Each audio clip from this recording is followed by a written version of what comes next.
Okay, so now we're going to talk about part two. I want Isaac to talk about how it was either easy or hard for Isaac to settle into the UK culture, how different it is from his previous experiences, and also the language and customs and slang that people use in the UK, and on clinical placement, how difficult that was as a young man coming to work in their National Health Service for the first time. So Isaac, was it a problem? Was it a culture shock, or was it fairly straightforward to get used to being in the UK?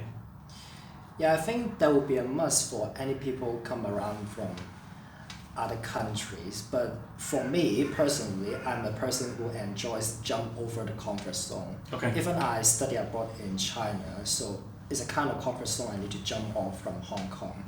So it's all about the experience for me. Okay. So the more experience I gain, the wiser decision I make.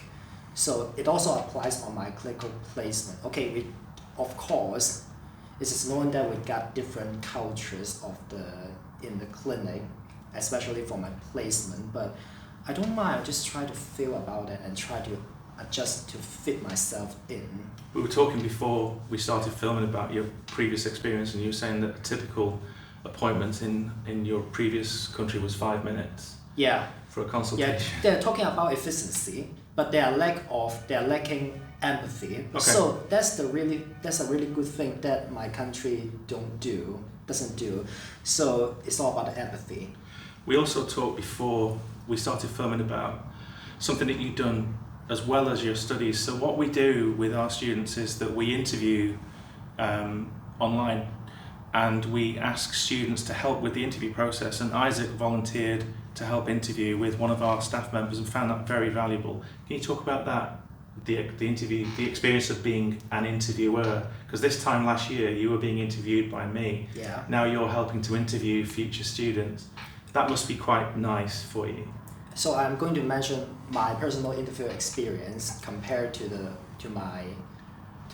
interview when I was the helper. Okay. In this year. Okay. So for me, when I was doing my interview with Stewart, so okay, we don't have the new scenario like we're doing with the interview with one lecturer and one interview helper, which is the current student in University of Salford in this year.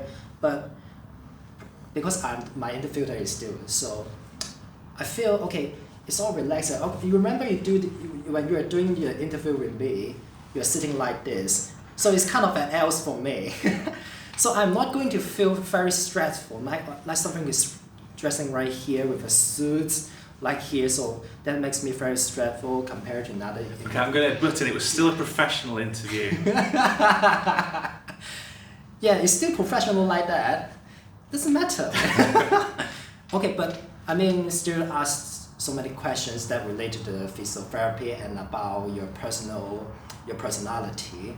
So it's just all about whether we can find the best student in here. Yeah.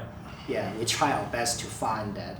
So I mean, we also get rejected or we are being refused by anything else. So, but I hope you guys don't just get in your mind. Just keep it in your mind, because we're trying to find out whether you are fit in this program. Yeah. Yeah. So that's the truth. Yeah, thank you. The other thing is that once our students are here, we respect them and we trust them. So we find that including students in the process is really valuable. It's really good for people like Isaac as a confidence boost. Even though we do try not to be threatening and harsh in the interviews, it is difficult for especially international students. But once you can come to an open day or help us out with applicant visit days or help with the interview process, or I quite often go to visit schools and colleges and take these guys with me, it's really good to see how their confidence improves over the time. Tell me about understanding the accents around Manchester. So we were talking before about even within a 20-mile radius of where we are now, there are massive differences in the way that people speak. How did you find that? Well, I would say accents was my first challenge. I came to here at the end of April last year. So, okay, we learn English in Hong Kong. Yeah. But that's completely different way we hear and listen about the English in the UK. So, okay, I'm not going to make it very detailed. I mean, Just try to imagine you're going to hear the saying of a bottle of water in Southampton compared in Glasgow.